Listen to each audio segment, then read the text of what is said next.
참 교수님, 레이기 9강 강의 시작하도록 하겠습니다. 제가 아버지로부터 받은 여러 가지 DNA가 있는데 그 중에 받은 DNA가 수염이에요, 수염. 이 수염 하루 안 깎은 거거든요. 하루 안 깎았는데 이렇게 수염이 많이 났어요. 3일 정도 안 깎으면은 깜깜해요. 그리고 이제 일주일 정도 안 깎으면 털 복숭이가 돼요. 지금 머리에 이마에 난 이 깨진 것 때문에 하루 건너 요즘 샤워를 매일 원래는 하는데 하루 건너 샤워를 하니까 수염이 많이 났어요. 그래서 수염을 보면서 또 아버지 생각이 나죠. 자, 레위기 1장부터 5장까지는 백성이 하느님께 드리는 예배 행위들 말씀을 설명을 했습니다. 그래서 제사를 지내고 싶어하는 예배자가 소나 양이나 염소나 비둘기를 직접 본인이 그 무리 중에 가장 깨끗하고 가장 건강한 소를 본인이 이제 고르는 거죠. 그래서 이제 예배 성소가 있는 곳까지 옛날에는 여긴 지금 어느 상태냐면은 이스라엘에 지금 도착하지 않은 상태예요.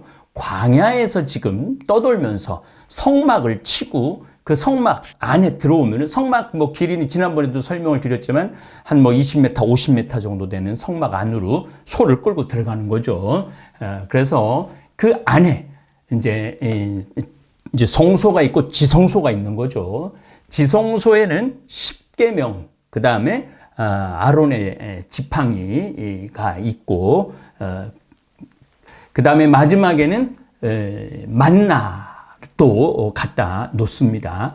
그리고 성소는 정말 이렇게 제대가 있고 기도하는 장소고, 성소 바깥에, 그러니까 이게 외부에서 소를 잡을 수가 있는 거예요. 소를 양쪽 기둥에 이 양쪽에 잡아놓고 소를 움직이지 못하게 해갖고 지팡이나 칼로 소의 정수리를 찔러 죽이는데 정수리를 못 찌르죠. 눈알도 찌르고 이게 누가 해야 되냐면 사제가 해야 되는 게 아니라 백성들이 해야 되는 거. 백성들이.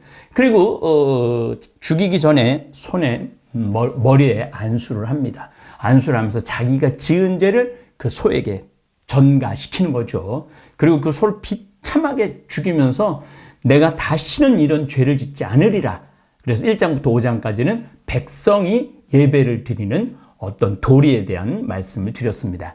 6장부터 7장까지는 사제가 드리는 예배 행위예요. 어제 지난번에 조금 설명을 드렸는데 오늘은 좀 그냥 쭉 한번 읽어봤으면 좋겠어요. 저하고 중간중간 읽으면서 설명을 드리도록 하겠습니다.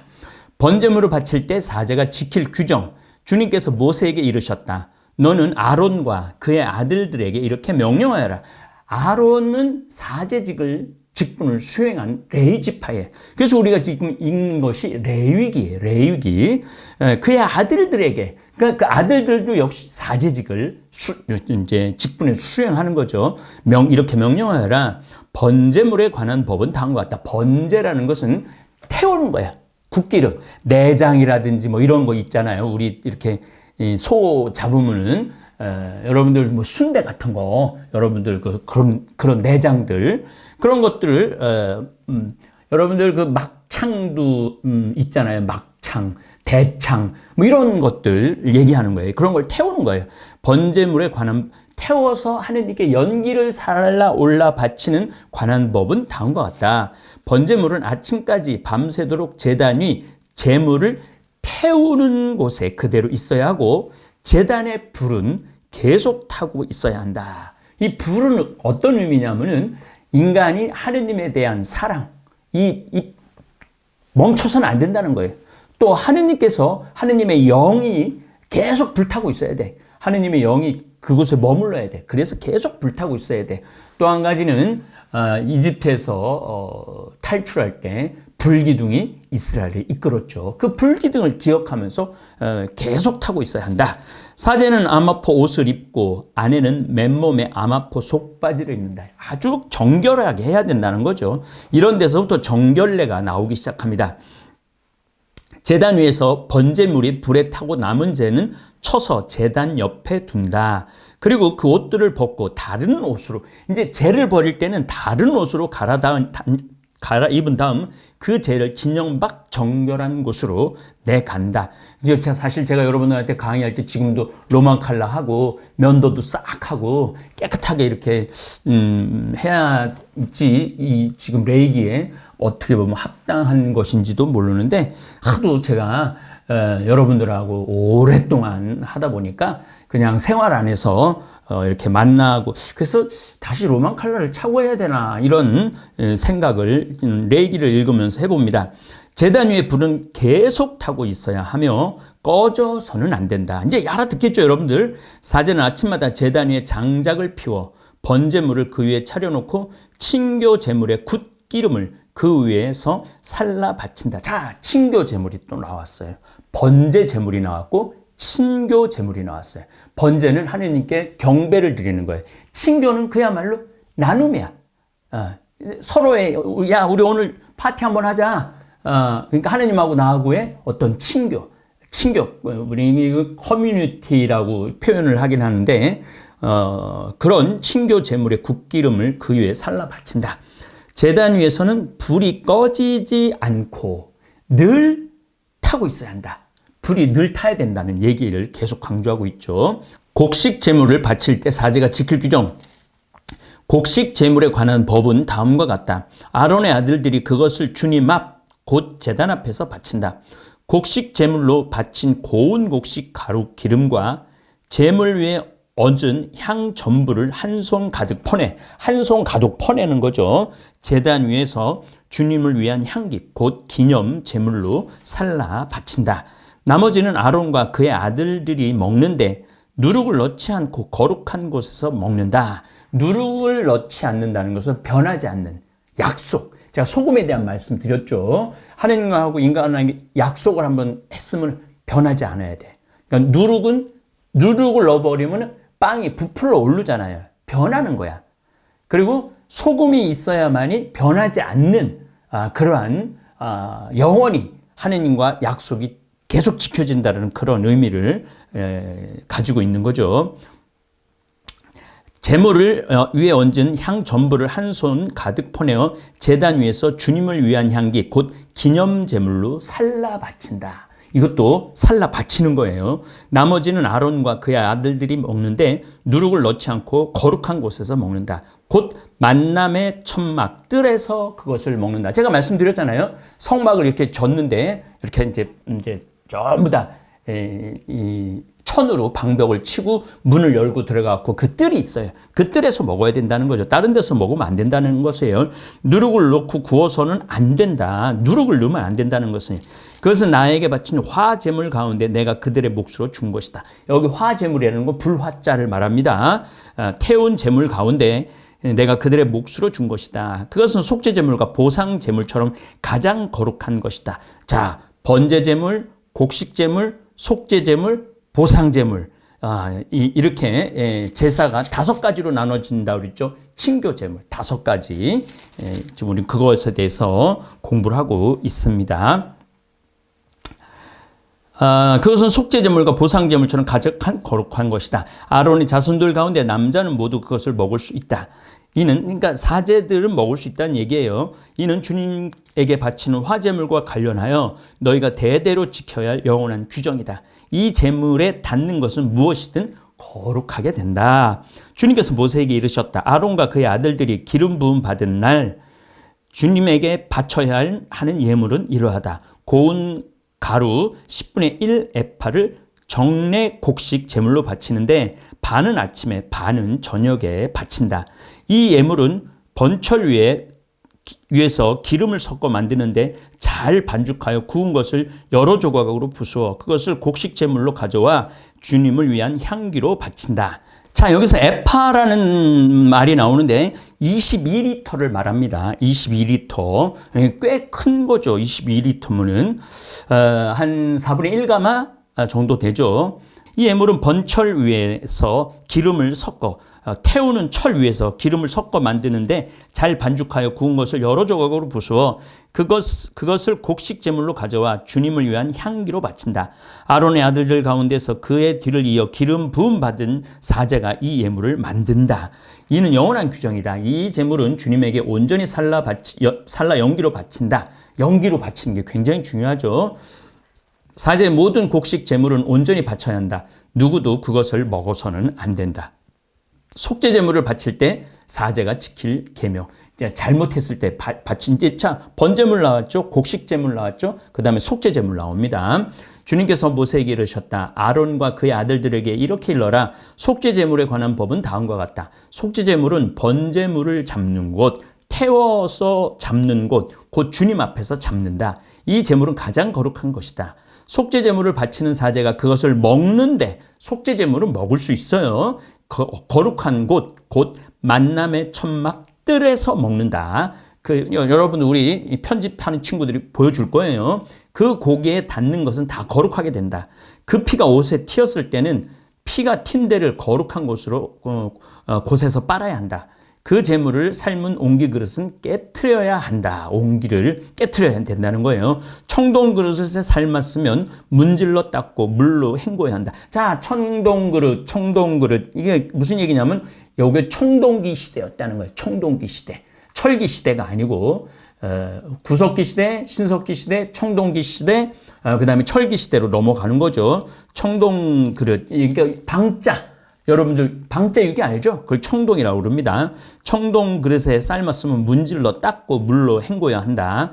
옛날에는 기와 깬 걸로 집으로 씻는 거 그런 식으로 했다는 거죠. 사제 집안의 남자는 모두 그 제물을 먹을 수 있다. 그것은 가장 거룩한 것이다. 그러나 성소에서 속죄의식을 거행하려고 제물의 피를 만남의 천막 안으로 가져왔으면 그 제물은 어떤 것이든 먹지 못한다. 만남의 장막 안에서는 먹지 못하고 그것은 불태워야 한다. 이런 얘기가 나옵니다.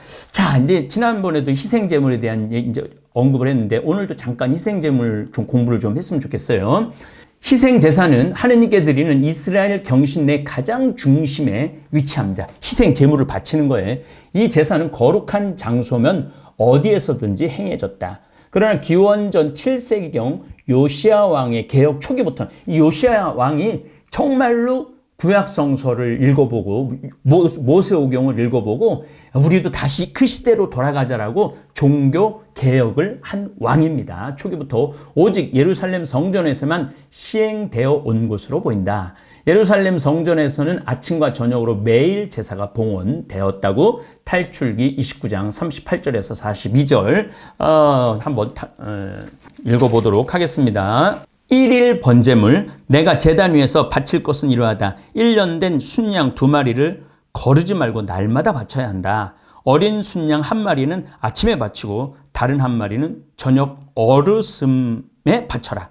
첫 번째 어린 순양에다 고운 곡식 가루 10분의 1 에파, 아까 읽었죠. 에파는 22리터고 10분의 1 에파는 2.2리터를 얘기한다고 그랬죠. 에파와 찧어서 짠 기름 4분의 1 흰을 섞은 것을 바치고 4분의 1 흰이라는 것은 어떻게 보면은 750리터 밀리리터입니다. 4분의 1 흰 750ml는 이게 좀 제가 가끔 말씀드렸나? 여러분들 와인 한 병이 750ml예요. 그러니까 사제가 제사를 지낼 때 750ml를 그것을 바치는 거죠. 포도주 4분의 1 흰을 제주로 바쳐야 한다. 요런 얘기가 나오죠. 히브리어에서 희생제사와 제물의 의미가 서로 구별되어 고정적으로 사용되지는 않았다. 여러분들이 여기서 헷갈리는 이유가 나옵니다. 어떤 건 번제물이다. 어떤 건 속죄제물이다. 어떤 건 친교제물이다. 어떤 건 보상제물이다. 또 어떤 건 곡식제물이다. 이런 희생제사와 제물의 의미가 서로 구별되어 고정적으로 사용되지 않았어요. 그래서 이 말 저 말이 왔다 갔다 하기 때문에 여러분들이 헷갈리는 거예요. 헷갈릴 필요가 없다는 거죠. 희생제사와 제물이 같은 의미로 사용되는 경우가 많았고, 대부분 제물로 표현되는, 그러니까 제물로 바치는 게 의미가 더 강했던 거죠. 일반적으로 희생제사는 공동체의 개별 구성원과 그를 둘러싼 환경에 따라서 그 목적이 다양하게 발전되어 왔다는 거죠. 그러나 희생제사의 공통적인 요소는 개인이 속한 공동체에서 발생되는 폭력의 악순환을 막기 위한 이유도 있었다는 거죠. 누가 잘못을 했으면 다 같이 모여갖고 희생제사를 바치는 거예요. 그래갖고 악순환이 반복되는 걸 막기 위한 거죠. 여기서 말하는 폭력의 악순환이란 넓은 의미에서 한 개인이나 집단이 행한 그릇된 행위로 인한 반작용, 곧 복수와 그에 따른 또 다른 복수의 악순환을 끊는 거야. 희생제사를 치rum으로써, 속죄 제물을 치rum으로써, 번제 제물을 치rum으로써 이것을 막기 위해 희생제사와 제물봉헌과 그 제물에 대한 심판구조라는 두 가지 원리가 행해져 왔다는 것이죠. 여기서 심판구조란 제물을 받아들이는 주체이신 하느님께 합당한 제물인지 여부를 뜻하는 것인 거예요. 그러니까 우리가 정말 하느님한테 합당한 제물을 바쳐야 되는 거예요. 회개가 따라야 된다. 첫 번째 회개가 따르고 그 회개의 상징으로 제물을 바치는 겁니다. 하느님의 의로운 분노를 가라앉히는 기능을 갖고 있어요. 다신주의라는 말이 좀 어려운 얘기인데 여러 신을 섬기는 거예요. 그걸 다신주의라고 그럽니다. 근데 유대는 뭐예요? 유일신이잖아. 오로지 한 신. 유일하신 야훼 하느님만 믿는데 그 팔레스티나 지역은 몰록 뭐 여러 가지 다신주의, 뭐 태양을 숭배하고 달을 숭배하고 이런 다신주의가 있었던 거죠. 입각한 가나안의 병신내는 희생제사와 제물의 이름으로 본래의 의도와는 달리 많은 이탈과 남용, 그러니까 돈을 뺏어 오고 착취를 하고 성적 윤리를 비윤리적인 일들이 행해졌다. 반면에 이스라엘은 유일신 사상에 입각한 희생제사를 통해서 하느님과 아주 깊은 관계를 가지게 되었다라는 겁니다. 그래서 여러분들이 희생제사와 이 제사가 헷갈리는 이유가 여러 가지 이유가 그런 게 있어요. 어쨌든 하느님께 번제 제물 태워서 하느님한테 나의 죄를 좀 속죄해달라고 하는 거, 그리고 번제를 통해서 하느님께 영광을 드리는 거, 곡식제물, 곡식도 이게 좀 가난한 사람들이 하는 어떻게 보면 속죄의 행위입니다. 그 다음에 속죄제물, 속죄제물에는 공동체의 속죄제물도 있고 사제의 속죄제물도 있고 왕의 속죄제물도 있고 그런 겁니다. 그러고 난 다음에 보상제물, 내가 너무 감사해갖고 보상의 의미로 이것을 드리는 것이죠. 그 다음에 친교제물, 서로 친교를 나누는 거죠. 사랑을 나누는 이런 제물, 5가지 제사의 방법이 계속 돌아가면서 그냥 구약성서 내내 나오는 거예요. 그래서 요거를 지금 6장, 7장을 좀 길게 여러분들한테 설명을 드리는 겁니다. 다음 시간에 7장 읽어가면서 또 공부를 또 해나가도록 하겠습니다. 예, 감사합니다.